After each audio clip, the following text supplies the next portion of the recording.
First century followers of Christ who wrote the gospel said, we saw Christ risen from the dead. It didn't benefit them. It led to their martyrdom. So persecution is verification?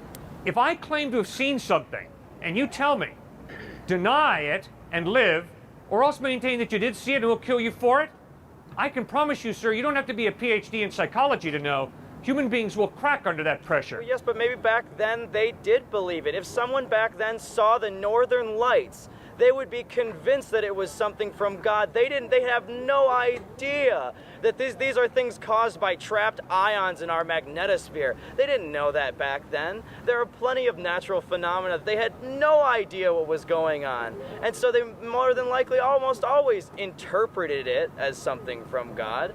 And yet what I'm saying is maybe they really did believe it was real.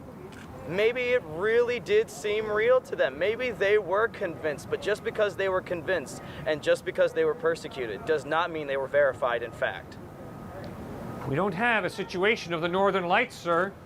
In 1 John chapter 1, the Apostle John writes, that which we've seen, that which we've heard, that which we have handled with our own hands, this Jesus we're proclaiming to you. It is a clear historical claim. We were eyewitnesses. We ate food with him. We heard him teach. We watched him die on a cross. And 3 days later, we saw him risen from the dead. And our buddy Thomas didn't believe us when we told him.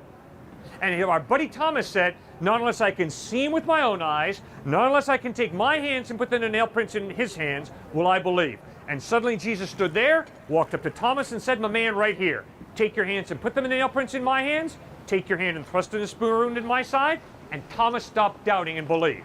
So, sir, that's an incredible eyewitness claim. They are either lying through their teeth, or they're speaking the truth. The northern lights ain't got a thing to do with this. Seeing signs in the sky ain't got a thing to do with this. Having a feeling inside that might be indigestion that I call encountering God has nothing to do with this. This has to do with, we saw him, we put our hands and the nail prints in his hands.